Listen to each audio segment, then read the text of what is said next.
Welcome to the Atomic Habit Book Club. Today, we're going to be going over Chapter 10, How to Find and Fix the Causes of Your Bad Habits. Wow, wasn't this a powerful chapter? Did any of you get a chance to read it yet? If you did, let me know in the chat box. This is live, and I will be sharing your chats as we go.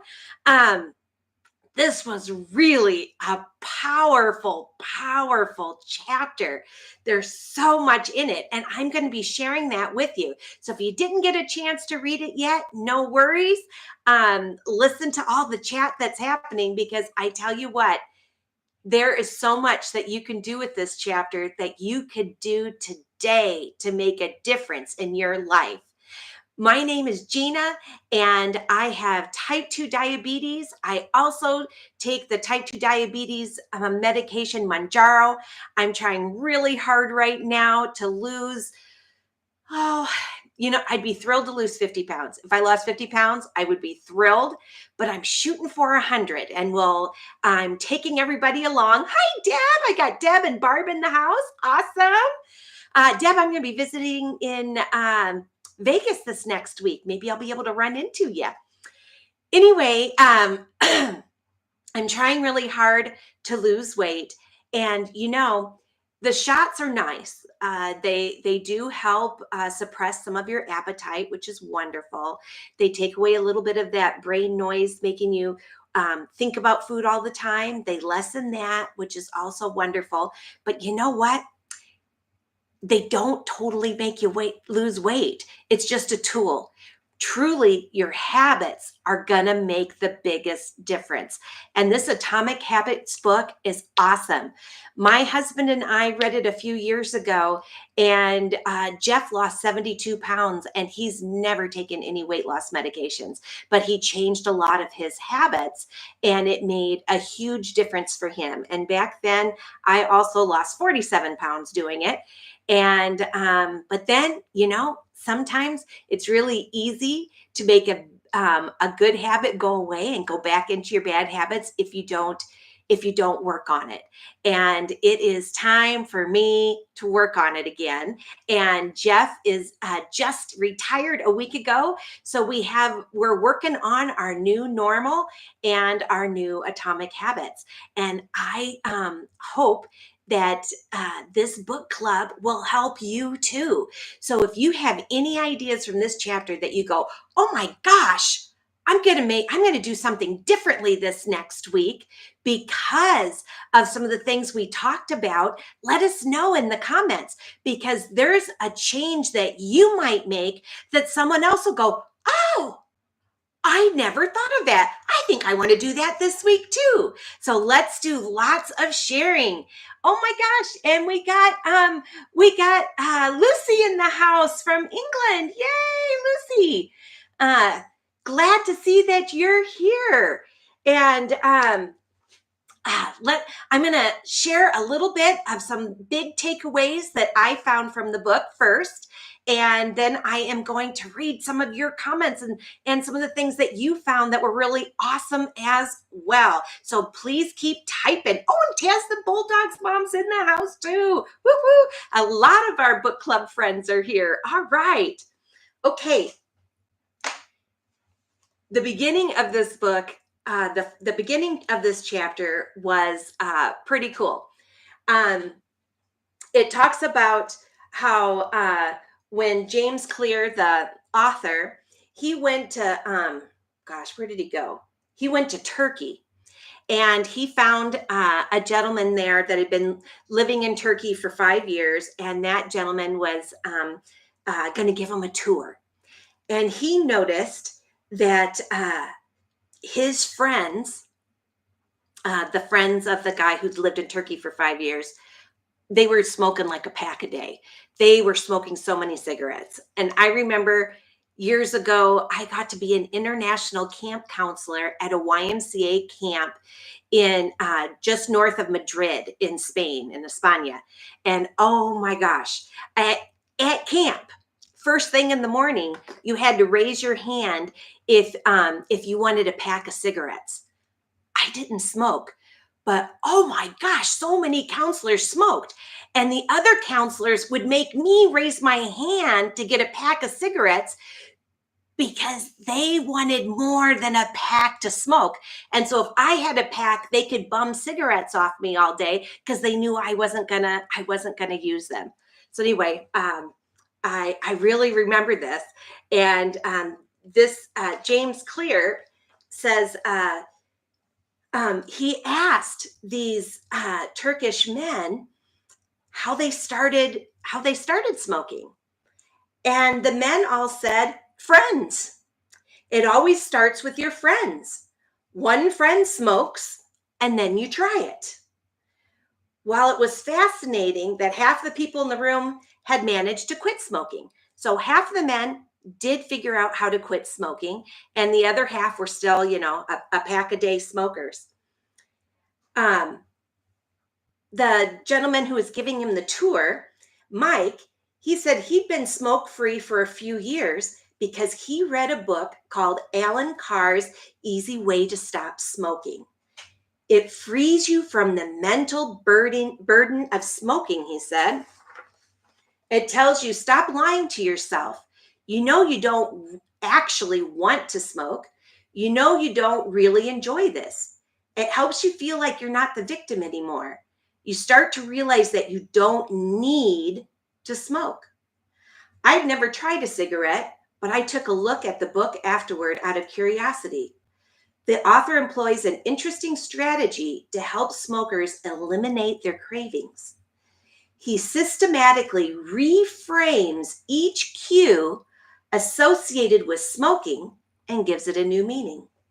He says things like, you think you're quitting something, but you're not quitting anything because cigarettes do nothing for you.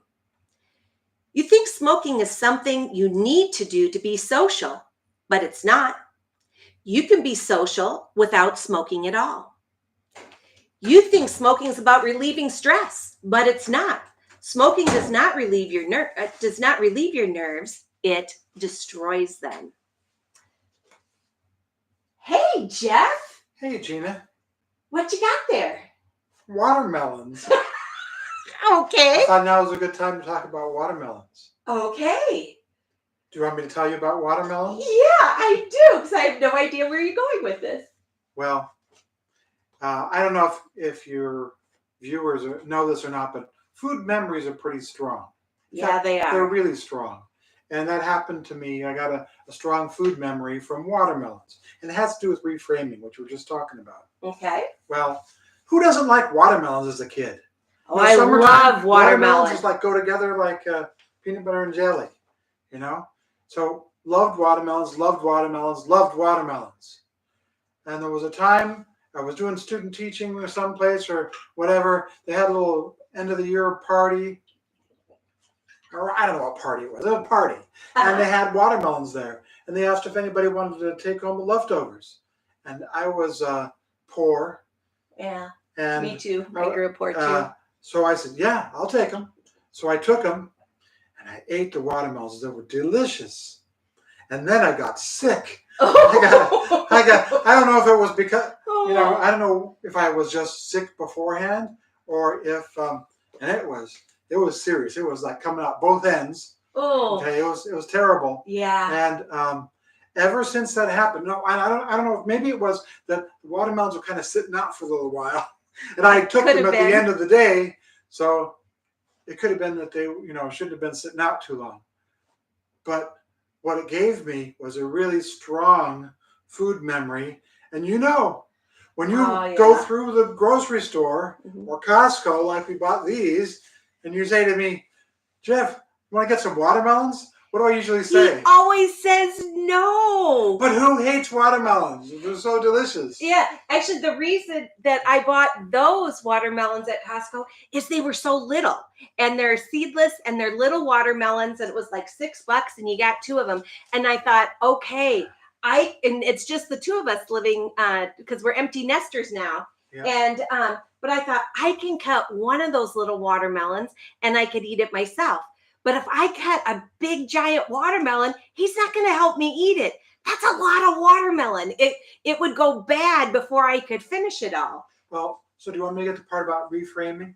Yes, please. Or do you want to just hear about I watermelon? want to. I want to hear about reframing. Okay, because I decided to use that to my advantage for some other things that I wanted to quit, because I didn't actually want to quit eating watermelons, but it's hard to get over those food memories. Right. It's like the negative thing that, it's hard to get past. So, do you remember when we went to In-N-Out Burger like a couple weeks ago? Mm-hmm. And we were really hungry, weren't we? Oh, we were so hungry. And so we thought, oh, we'll usually get the cheeseburger with the one patty. Let's get the double, so it's twice as big, because I'm really hungry. Mm-hmm. And so we ate those. And afterwards, I didn't feel so good. I mean, I didn't feel as bad as with the watermelons. No. But you know what? Normally, I would just say, oh, well, it's fine, because you still want to eat the biggest hamburger you can get, and you can convince Gina that you can buy. Yeah. But what I decided to do was, just like with the bad food memory after the watermelon, I'm going to fixate on that a little bit. So when we go to the In-N-Out again, mm-hmm. we look at, and maybe I'm tempted. Oh, you know what? I'm pretty hungry. I want to get the double. And I'll say to myself, and I've already started doing this, that no, remember last time you got, you felt terrible after eating the big double. And I can link that in my head and reframe it in my head and remind myself of that when it comes time to, have to be worried about temptation to indulge extra, and it makes it easy, because if I link that in my head, reframe that, I can say, oh yeah, that's right. Just like the guy with the cigarettes, here's all that doesn't really make you feel cool or whatever it is. It really makes you whatever, and remembering the bad part about it. So that's what I was thinking about when I read chapter 10. Okay. Jeff doesn't know this either, but there You don't like watermelon either? No. There is a type of cookie that Jeff doesn't particularly care for, but I love it. I like most cookies. I know. What is it? When I was pregnant with my daughter, my first child, and I was in the hospital, one of my friends visited me, and she gave me a couple of magazines, and she gave me a little thing of cookies. And I know which ones you're talking about. Yes. And in middle of the night, they woke me up to breastfeed Alexis. And I was so hungry because I had just delivered her that day. I had a C-section, so I had to be in the hospital a little bit longer. And so anyway, I woke up in the middle of the night to the nurses woke me up to breastfeed Alexis, and I was starving. And in the middle of the night, there's no food in the hospital. That they do not cook food 24 hours a day in the hospital. And they had 0 snacks. All the nurse could find for me was one little carton of milk. But then I remembered that my friend Carla had dropped off a little bag of cookies. And so in the middle of the night, I ate those cookies and I dipped them in the milk. And I was alone because Jeff was the hospital was kind of close to the house. So he was home sleeping in his bed, and I was alone. And it brought me such comfort to eat those cookies with the milk, and to be able to feed my baby. And I was so excited with being a new mom, and all of that worked together.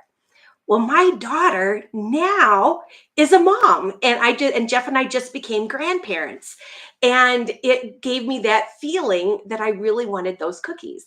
And so when my daughter went into labor early, well, she didn't go into labor; they had to induce because she had preeclampsia. It was kind of stressful, but she was let me know that she was at the hospital and they were going to induce 4 weeks early. I went to the grocery store and I got those cookies, the same cookies that I had, plus, healthier snacks and protein bars and little bags of nuts and different things. But I also got those cookies, and I got an extra package for myself. and I got some for her. And I went and dropped her off that care package, and I told her the story of when she was born. And those cookies, oh my God. They're not that good. Jeff doesn't like them, but I love them. And I ate a whole bag of cookies in like 2 days in 2 different sittings with milk. And I knew, oh, that's terrible. I can't do this. I can't buy these cookies because that's a lot of calories all at once. And I'm trying to lose weight. I'm type 2 diabetes. This isn't good for me. Then later, a couple weeks ago, I discovered they sell those same cookies in an individual packs, and each pack only has 110 calories. And I thought, oh, I could do it, because if I just eat 110 calories worth of cookies, that won't be so bad. And I know it'll stay in the house because Jeff hates those cookies. And so he's not going to eat them. So I have them, and I have them in the pantry.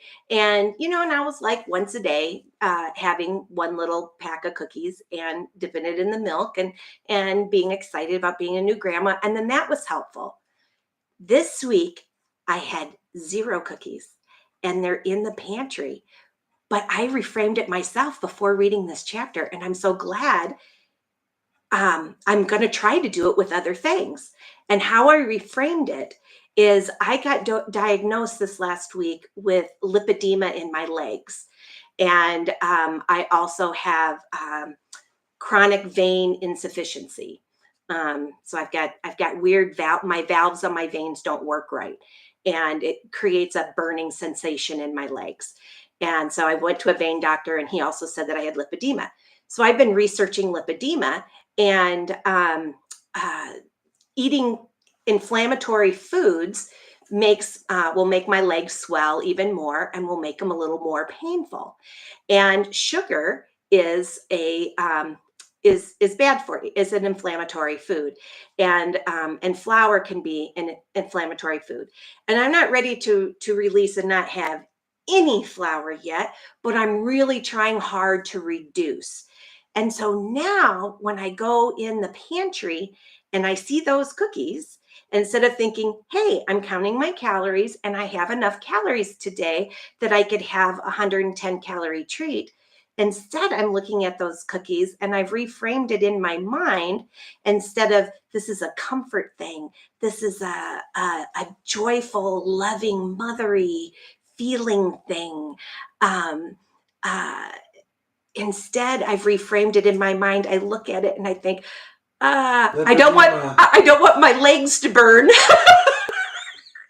That's a good incentive. I want my legs to start to get smaller and not be so painful. And so I, all week, I have looked at those cookies and I've not had one. And so it's really helped because I've been able to reframe it. And that's a lot about what this chapter is about, is doing that reframe.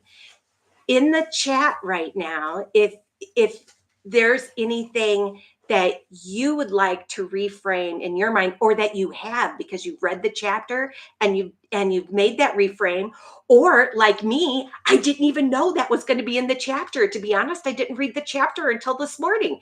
And so reread, because I did read the entire book a few years ago.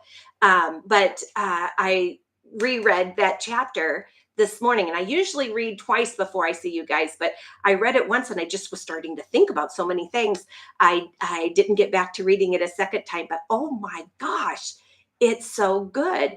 And I already did it this week with those cookies that are in my pantry. I'm going to see if I can reframe liking watermelons again. Okay. And was there anything else from that chapter that spoke to you that you'd like to mention? Little baby. Yeah. No. That's it? That's it. All right. Let me give you want me to give you my 2 words of advice, though? Oh, yes, please. When you're about ready to eat those cookies, I usually tell Gina the 2 words of advice. What's that? Quid and dit. Quid it. Okay. It's a joke. I know it's a joke. Hey. Oh, yeah. Yeah. Love you. Quid it. Quid it. Okay, I'm going to read some of your comments and then I'll get back to some more things in the book. So let's see what comments we have, because we have a lot of comments so far today. So yay. Lucy says, oh, and Freya's here too in the house in England. Yay. So we got Lucy and Freya here. And Lucy had a hard week this week. She said she's really struggled. And Barb says, we're here for you, Maxie. We are. And Maxie says, thank you. And Taz the Bulldog says, hi, Gina. And Lucy says, I wonder if Alan Carr has a book to stop people eating. We should look and see, because wow, it was an book on stopping smoking, and it really a lot of people. We could just do the same thing with eating.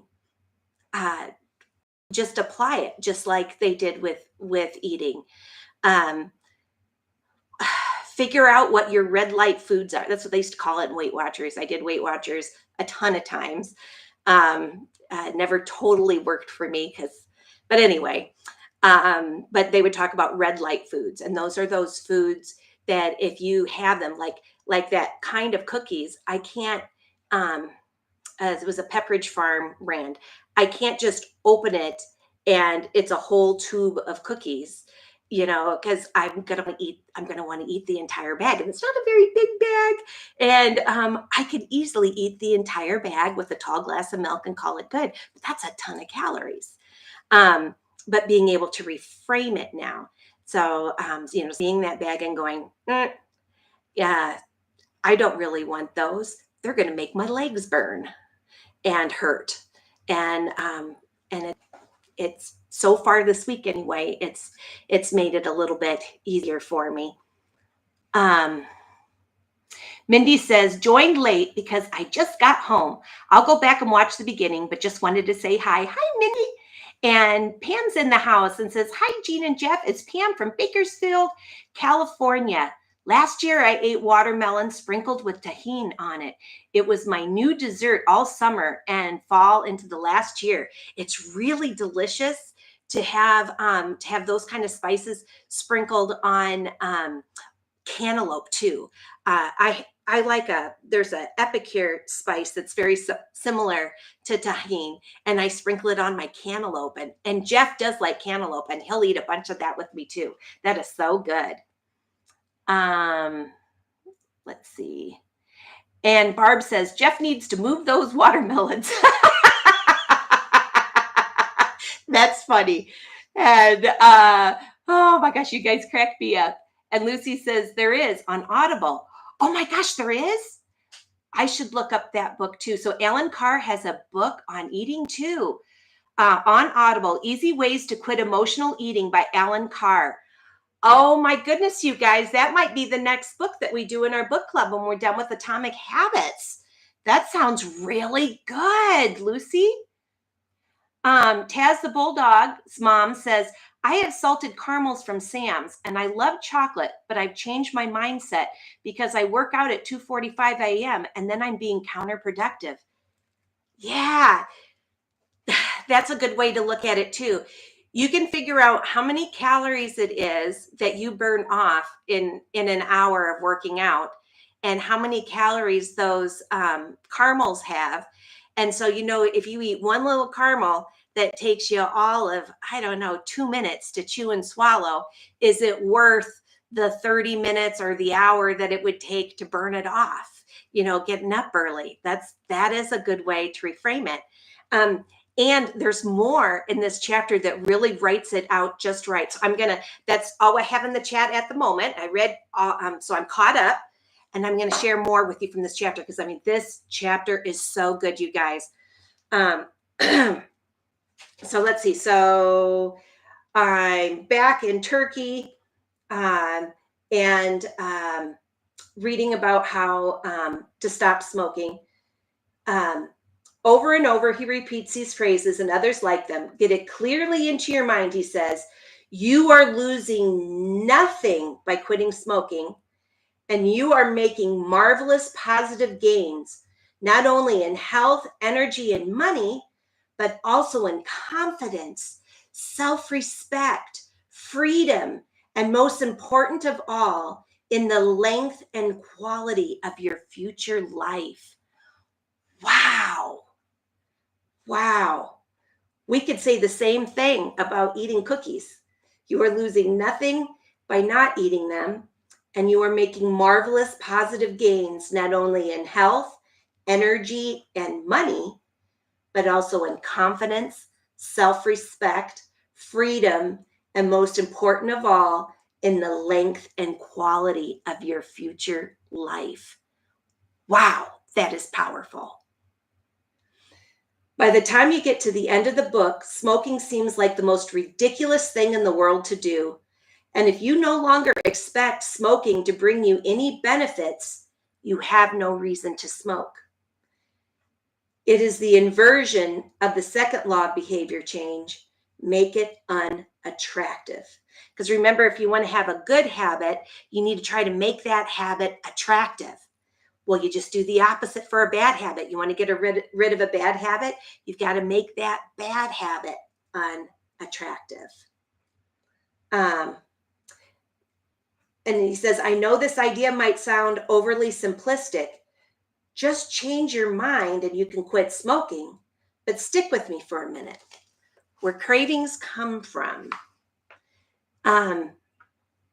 Some of our underlying motives for cravings are, and these are the same since cavemen time, conserve energy, obtain food and water, find love and reproduce, connect and bond with others, win social acceptance and approval, reduce uncertainty, achieve status and prestige.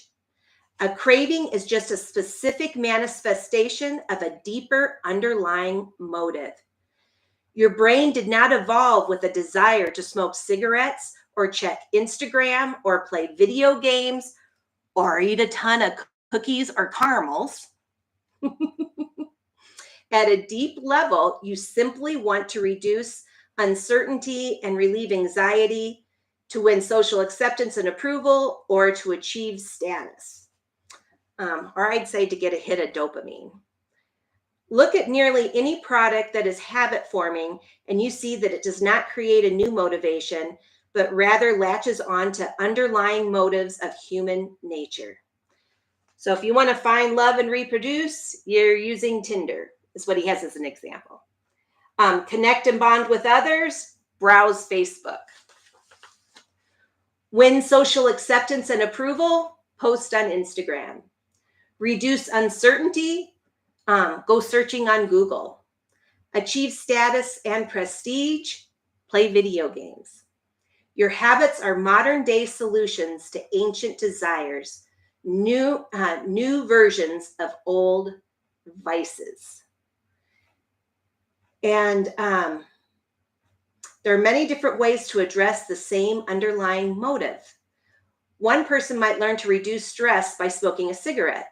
Another person learns to ease their anxiety by going for a run. Your current habits aren't necessarily the best way to solve the problems you face. They're just the methods you learn to use. Once you associate a solution, though, with the problem you need to solve, you keep coming back to it.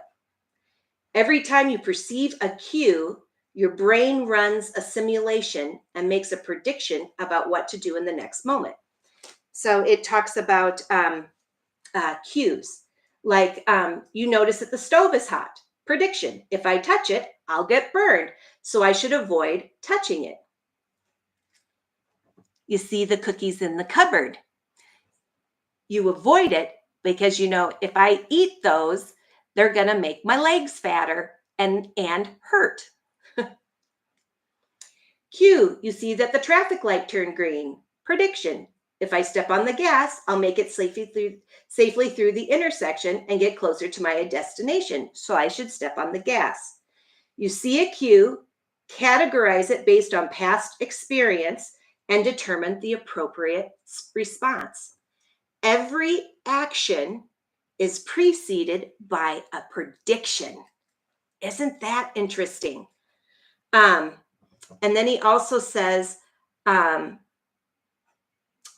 behavior is heavily dependent on how we interpret the events that happen to us, not necessarily the objective reality of the events themselves. Two people can look at the same cigarette. One feels the urge to smoke, while the other is repulsed by the smell. Isn't that interesting? The same cue can spark a good habit or a bad habit depending on your prediction. The cause of your habits is actually the prediction that precedes them. And desire is the difference between where you are now and where you want to be in the future. So I also need to look at it that way too. I am tired of being overweight. I'm tired of my legs feeling so heavy that I can't go on a very long walk because I'm just too pooped. I'm tired of that.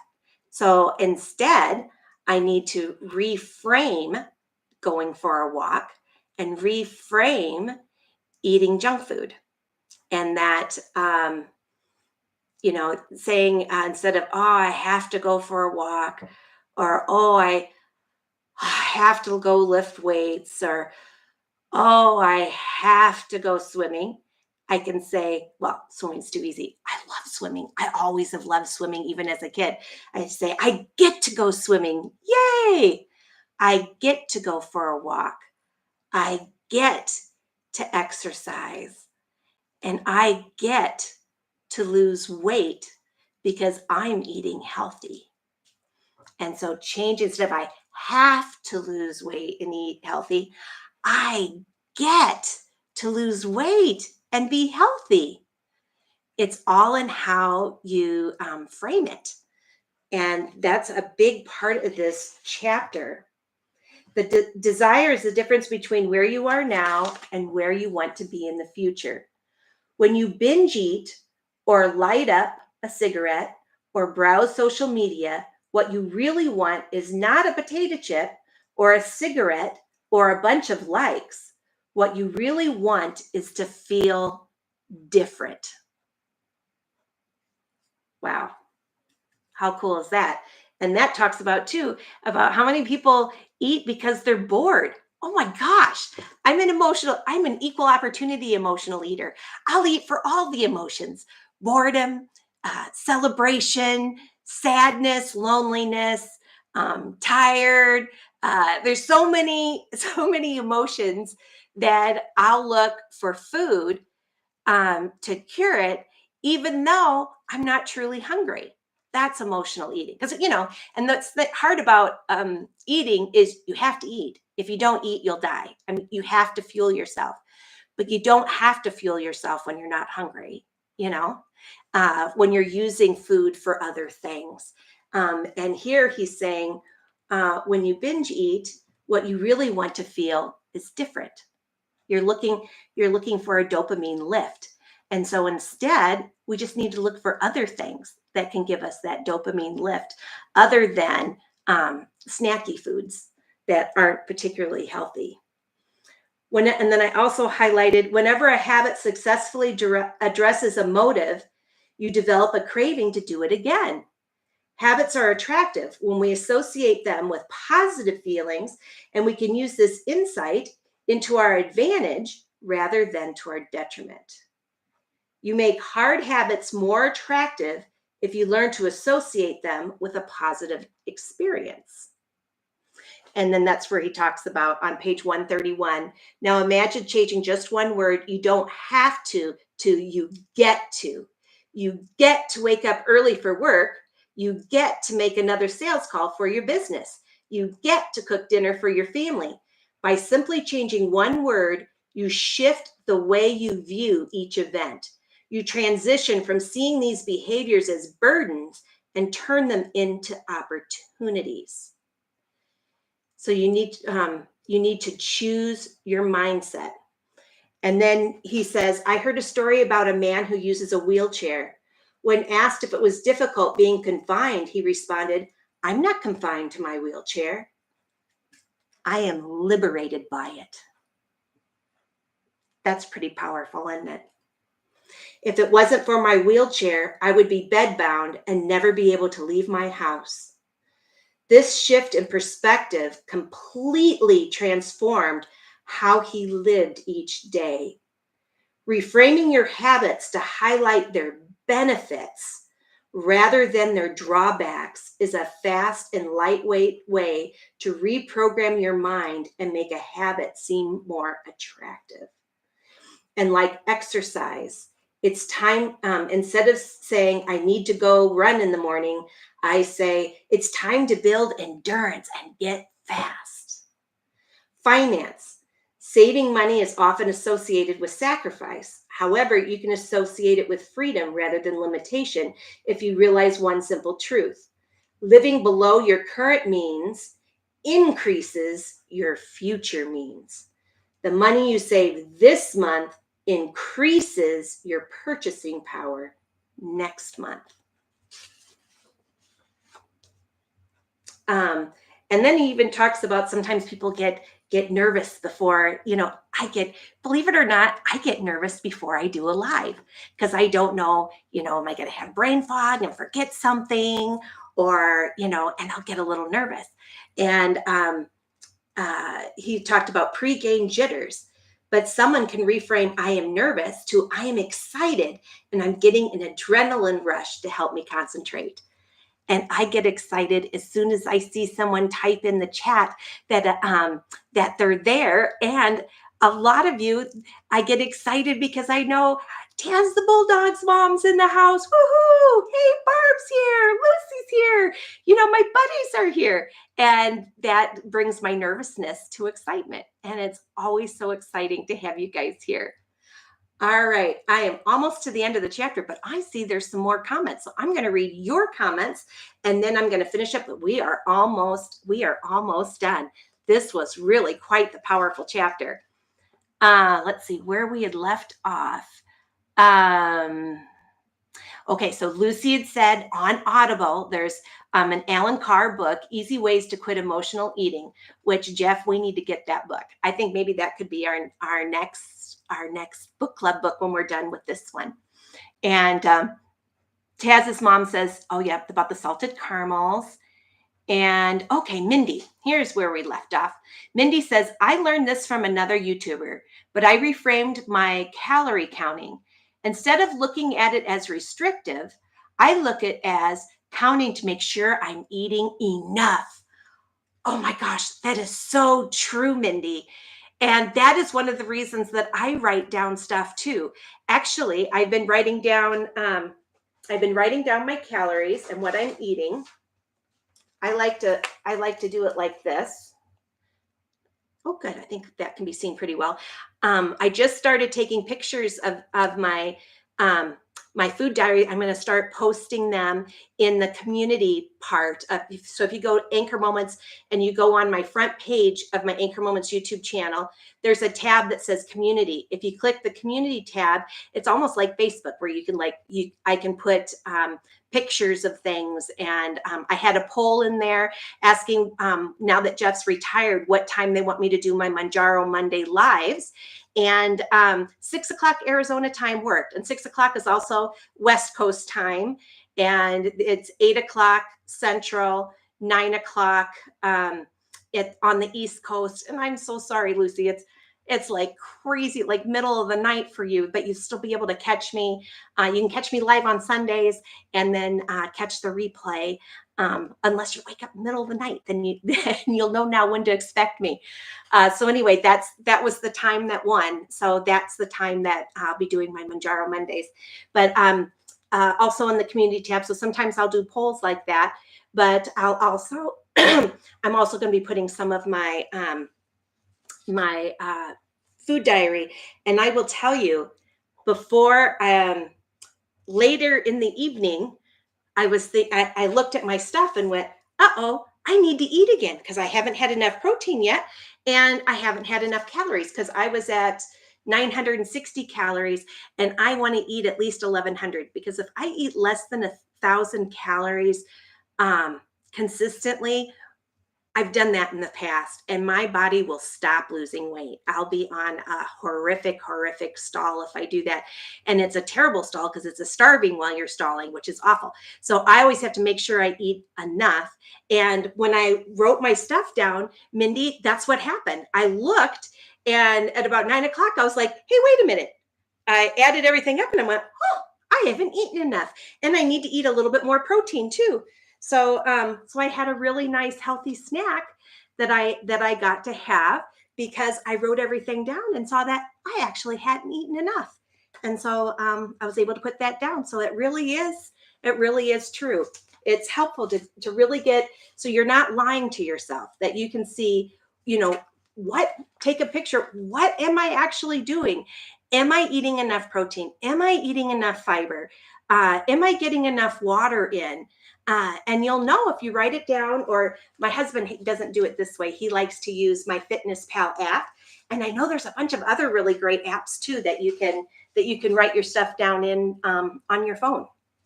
So anyway, let's see. And Barb likes Mindy's idea too. Says that's a really good idea, to reframe it. Am I eating enough? And Pam says, I just realized am on refraining that we had some Hershey mini candy bars in the fridge, and I decided to have 3, and I felt satisfied and able to walk away and felt satisfied. Yeah, if you can have something small and write it down. So, I mean, I still wasn't doing that bad. Like when I had the cookies, when it was in 110 calorie, individually wrapped for 110 calories, I could work it in a 1,200 calorie day. I try to go between 1,100 and 1,800. I try to make it a variety, because that's also a thing. If your body doesn't know how many calories to expect, sometimes that helps with your starts with an M. I still have a little bit of brain fog. Starts with an M, and it means how many calories you burn. Someone write that down. What is it? I don't know. I know that word. Metabolism. Thank you. Metabolism. It can mess up your metabolism. So that's why it's sometimes good to have a little bit more one day and a little bit less on another day. But I still try to keep it above 1,000. And sometimes, if you are really itching for that little bit, then you have a little bit and be done. But you don't want to get the giant one because it's kind of hard to stop. Lucy says, I've noticed I turn to food when I have had to give some of my emotional energy away to others. I feel so depleted and mistakenly think I need calories when I really need self-care. So yeah, something to think about, Lucy, is to make a list. Make a list of things that make you happy, that you enjoy doing. Maybe it's reaching out to a friend. Maybe it's watching an old Anchor Moment show and putting a comment, knowing that I am going to respond to what you've written in the comments, and having that whatever. Maybe it's writing a letter to your daughter. Maybe it's taking a bubble bath. Maybe it's going for a walk. Maybe it's putting together a puzzle. Maybe it's doing a hobby. But think of other things that give you a little bit of a dopamine rush other than eating. So that way, when you're feeling depleted, you have something else that you can do other than go to the fridge or the cupboard. And there's also a really great tip on page 132 and 133 about that. So I'm going to, about association. And so I'm going to read you that in just a minute, but I want to go through the rest of these comments to get caught up here.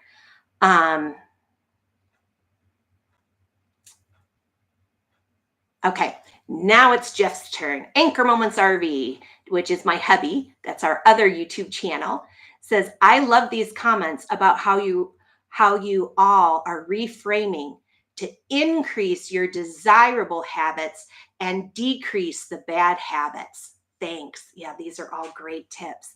And Barb says, I know so many people write down their food.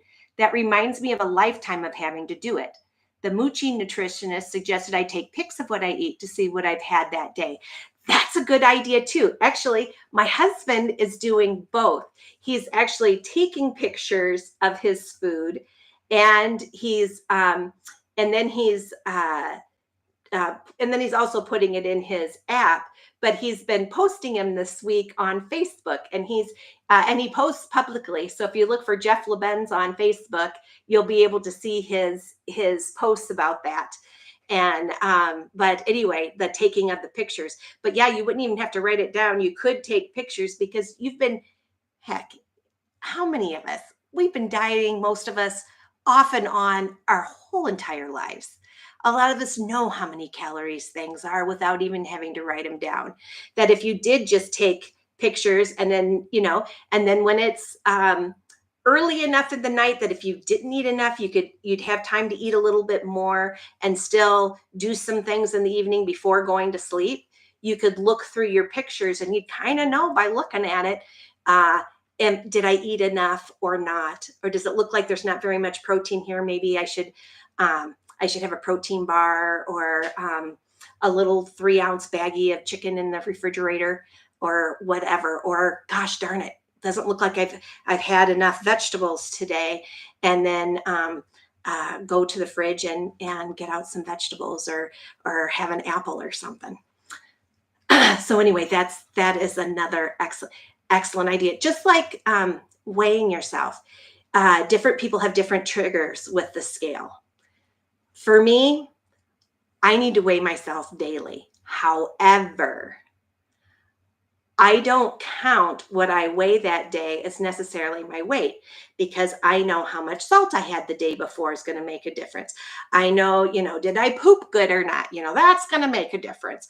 I know that there's different things, because my weight goes like this every single day. But whatever the lowest weight is of the week, that's what I weigh. And that's how I figure it. And when I skip the scale, which I've done many a time, I'll go 3 or 4 months and not step on the scale. And by golly, when I do step on the scale, I've gained weight, because I'm avoiding really knowing what I'm doing.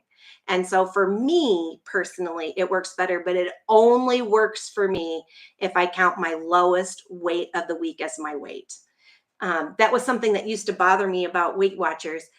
You weigh once a week. And what if that was the day that you were constipated, or you had too much salt the day before, and you really know you're not that weight, and it showed that you gained weight, but the day before you were 2 or 3 pounds less? That used to really bother me. And so this way I do it every day. And for me, it works. But, and for others, sometimes the scale is just too triggering, and they just have to go buy their clothes. How do their clothes feel? Are their clothes too tight? Then they're eating too much, and then they know they need to slack back a little bit, or cut back a little bit. Or are their clothes getting really loose? Then they know, yay, I'm doing good. So there's lots of different ways to do things, and we all have different experiences. But it's really great when we share what works for us, because different things work for different people. Okay.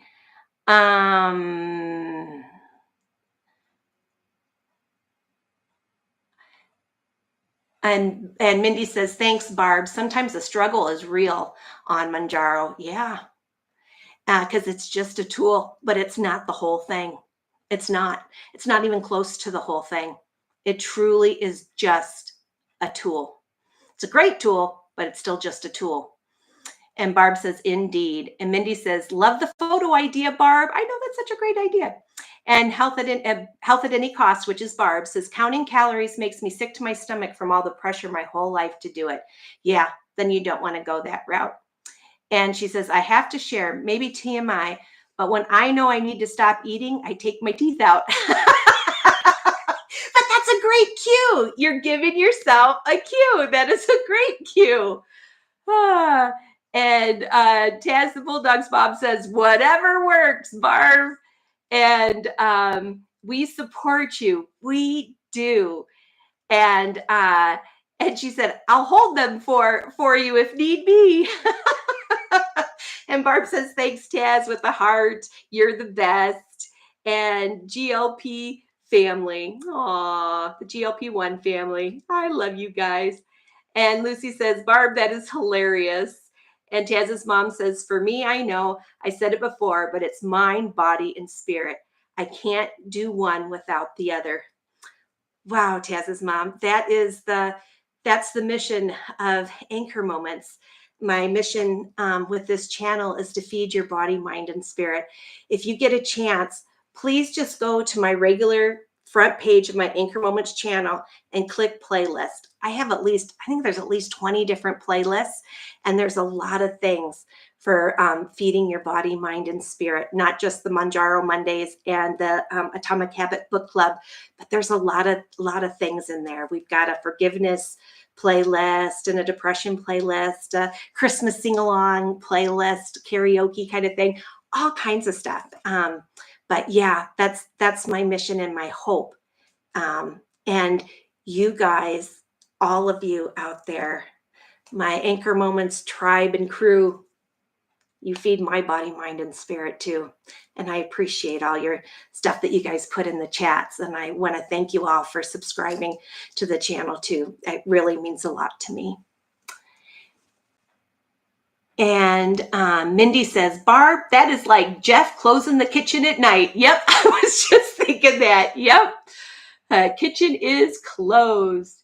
And Taz's mom says, I will definitely check it out. And Mindy says, Gina, you feed my spirit every time I see you. Your positivity always makes me want to be a better person. Aw, thanks, Mindy. I appreciate that.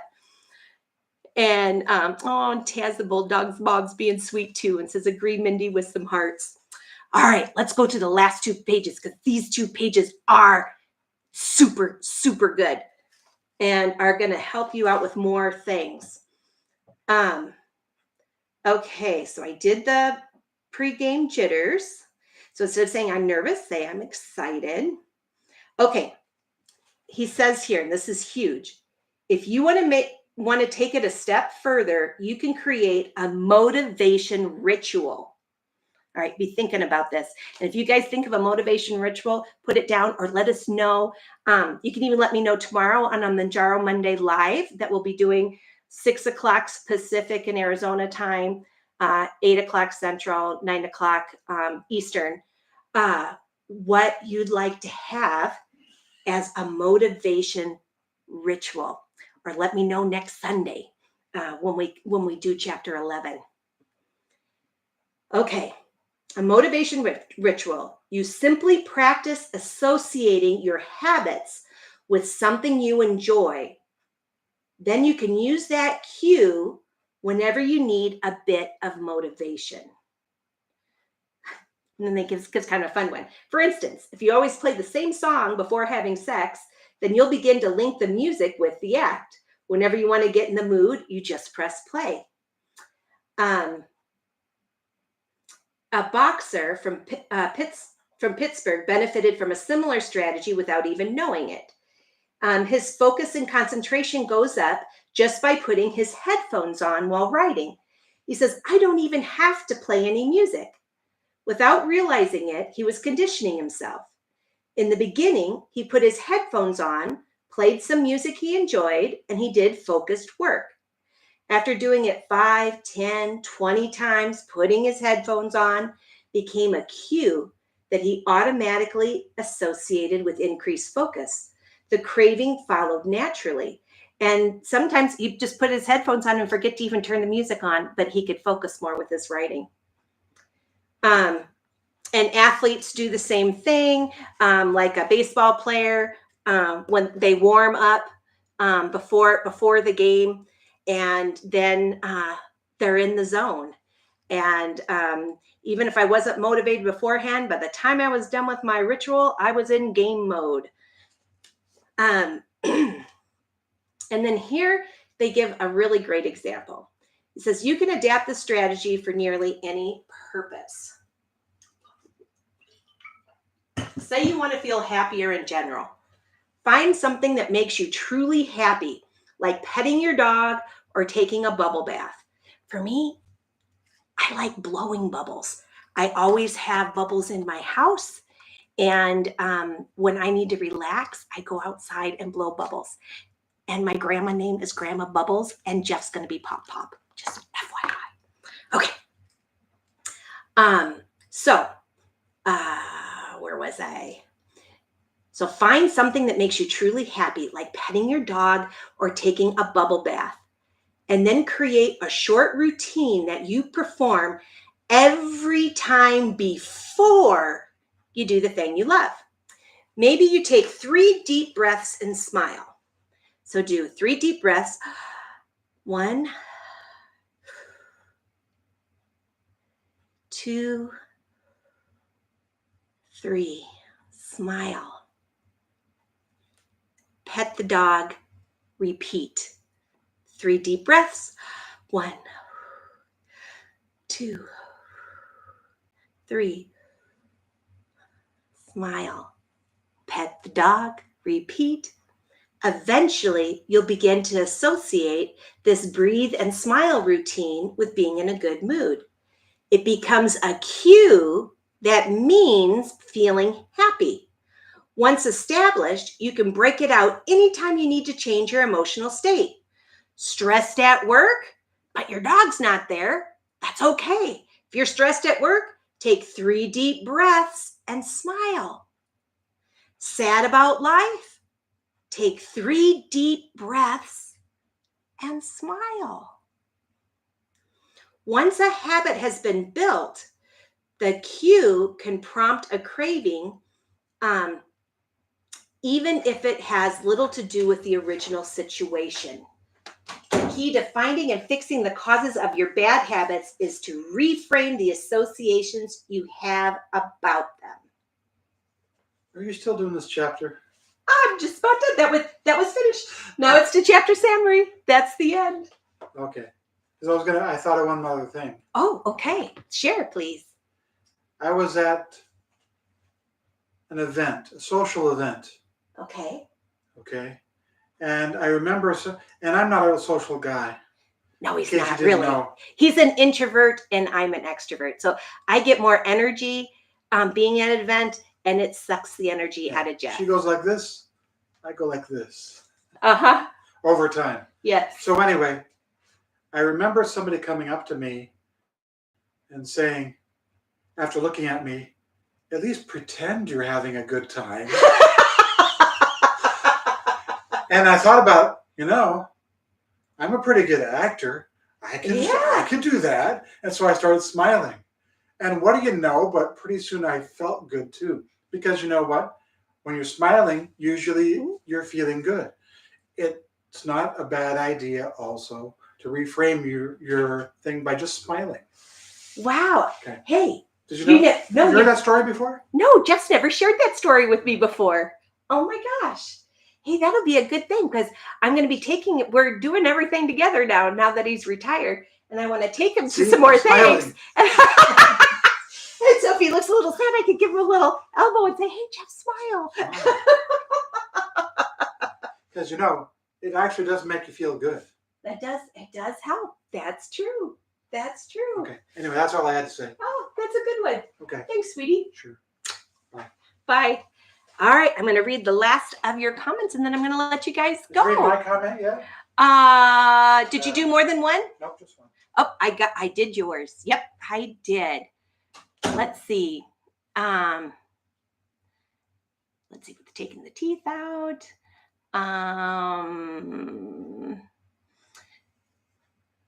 Barb says, or Lucy says, Barb, that's hilarious about her taking her teeth out and she knows she's done.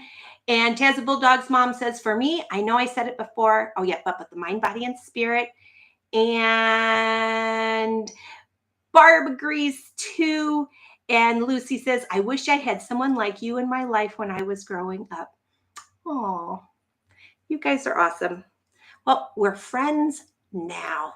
For sure. You're all part of the Anchor Moments tribe, and I love each and every one of you. And you make my Sundays sparkle and shine. So thank you so much for being here. And Tazza Bulldog's mom has to jump, and we'll see us Monday. Tomorrow, we do Mounjaro Monday live. Hugs to you all and be blessed. Yes.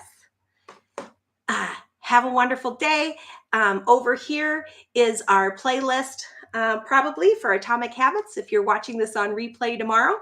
And over here is a video that we think, including YouTube, really thinks this next video over here is one that's going to be special just for you, that you'll really enjoy, from my 20 playlists.